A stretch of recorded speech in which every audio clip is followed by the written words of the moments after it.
to Jesus Christ. My name is Bishop Nectarios, and today we're going to take a walk through our ancient faith. So today's video topic is why you should and shouldn't care about your reputation. Now, one of the first things I want to get across is that I'm not saying that you should be some sort of sociopath, that you shouldn't care what other people think at all. But this video is going to be heavily focused on the right people having the right amount of influence in your life. You see, so many people are around who all they really do is find something about you that they don't approve of. They don't like. You aren't doing this right. You aren't doing that right. Whatever it is. And they proceed to try to nitpick every little thing you're doing and crap all over you. And it's so toxic to have people like this in your life. Now, who should you have in your life? Well, you should frankly have people who are neither yes men nor no men.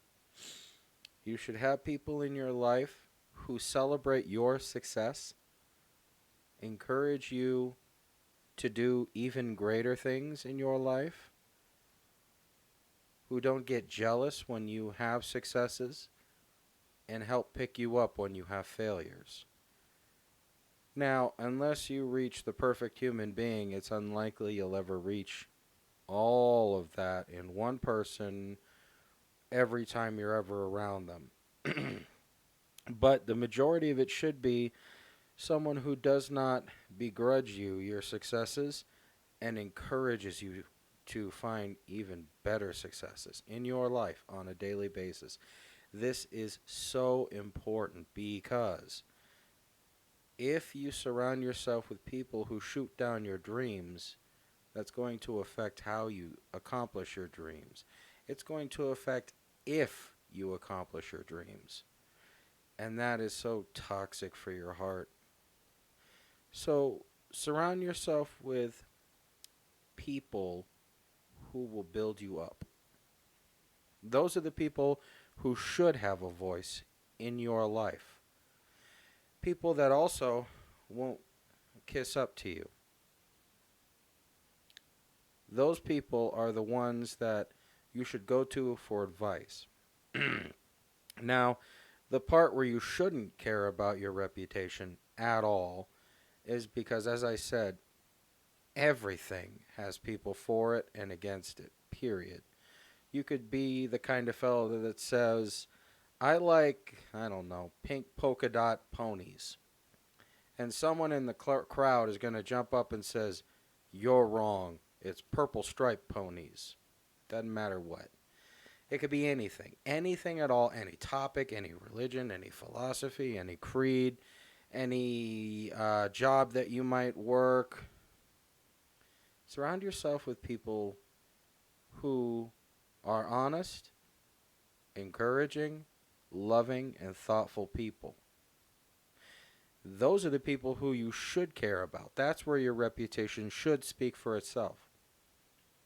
Now, everyone else, I'm not saying you should ditch them all and get rid of them, but keep in mind that they're there for a purpose in your life too, but you should only give them an equal amount of consideration.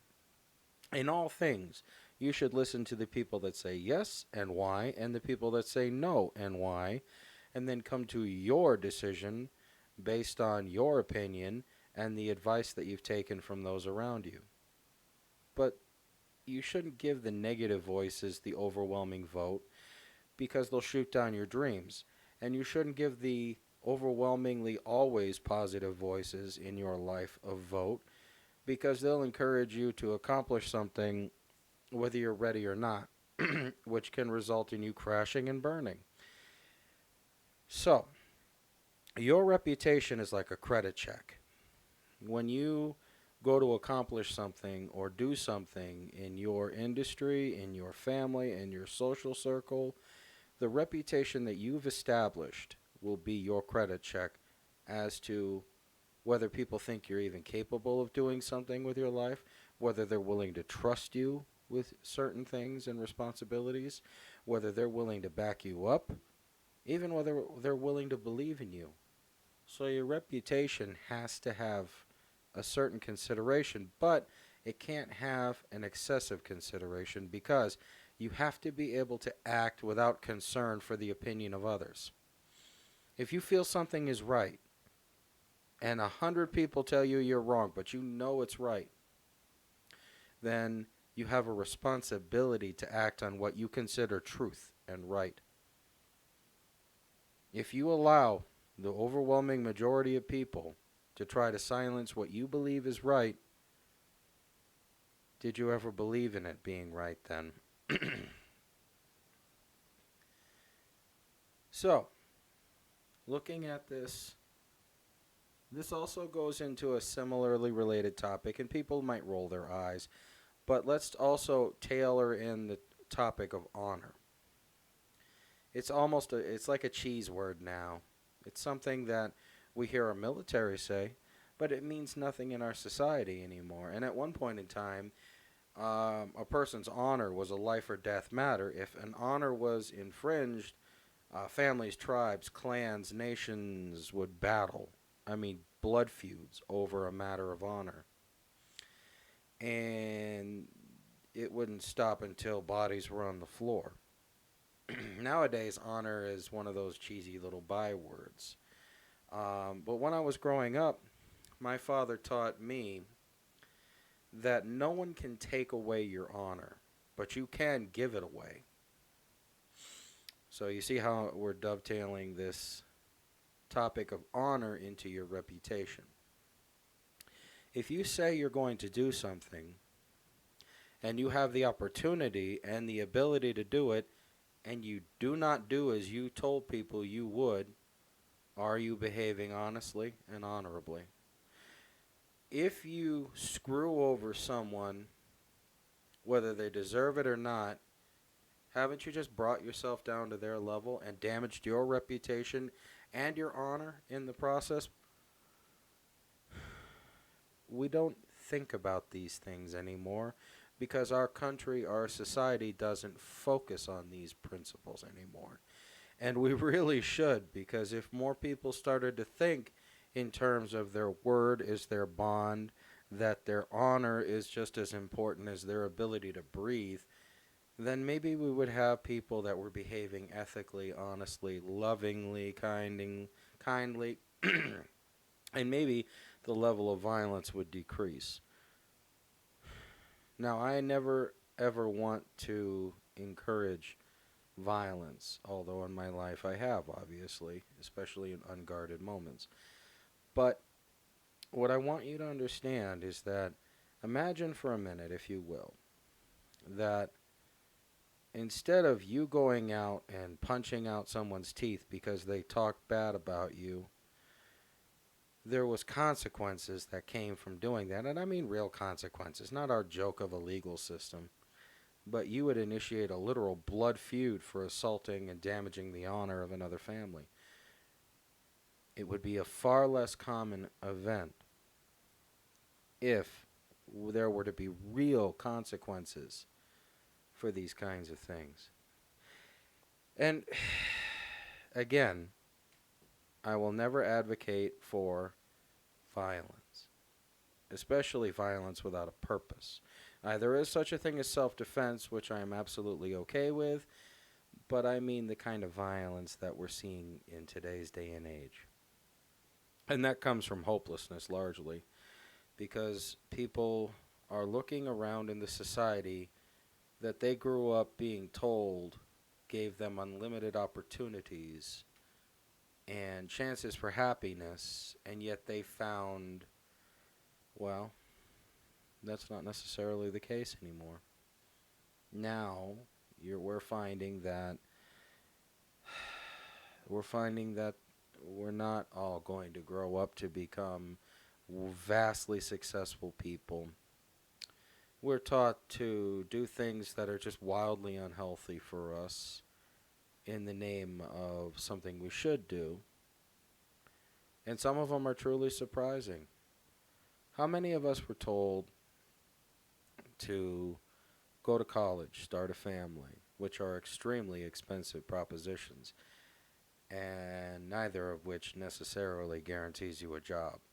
But now you have a family and are wildly in debt. You know, people get trapped in life and the pain of it starts to become overwhelming. I realize I'm off on a tangent, but it all ties together, I promise. This idea that as a human being, your reputation precedes you. It is a credit check for whether or not we can simply trust you or have any kind of faith in your abilities, or whether we can actually rely on you. And coupled with that is the now essentially almost completely forgotten idea of honor.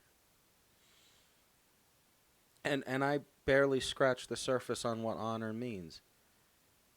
That's the seriousness of what honor truly means.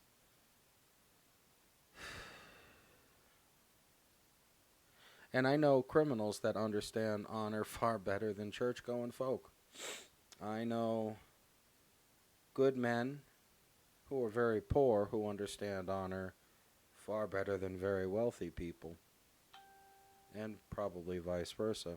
Obviously, I don't rub shoulders with the ultra-wealthy, but if all of life holds steady, then it would seem that there are wealthy folks who understand honor better than poor folks too, just to give balance.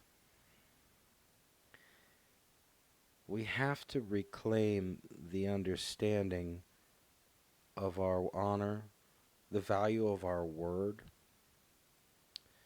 We have to reclaim the understanding that our actions have consequences, that our words have consequences, that the way we approach life has consequences. And for a while, we can slam doors until there's no way out. Then begins a long and fairly difficult process of mending fences, repairing damage, healing the injuries morally, mentally, spiritually that you've caused those around you. And the damage can sometimes be unfixable. And that is probably a greater evil, I think, because in the end, something that was good has been irreparably damaged and will never be the same as it was. We need to consider these things. We need to think about these things. We need to restore some of these things to older value sets, because what they mean now is just something to get you to lower your guard so that the person can screw you extra hard.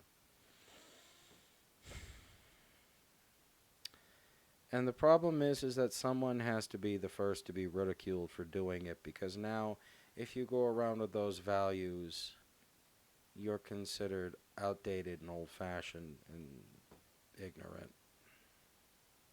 And how many people are willing to be publicly ridiculed over and over again, long term, simply to blaze a new path into an old idea? Not that many people, I think. So that's what I want you to consider for today's video. I want you to rediscover what it means to have your word as your bond, to maintain your personal dignity and honor. Now, regardless of where you're at, you could be in prison on death row, but you can regain your dignity and honor. And I want you to consider your reputation and how your life has been influenced by your reputation in the same manner as a credit check would be.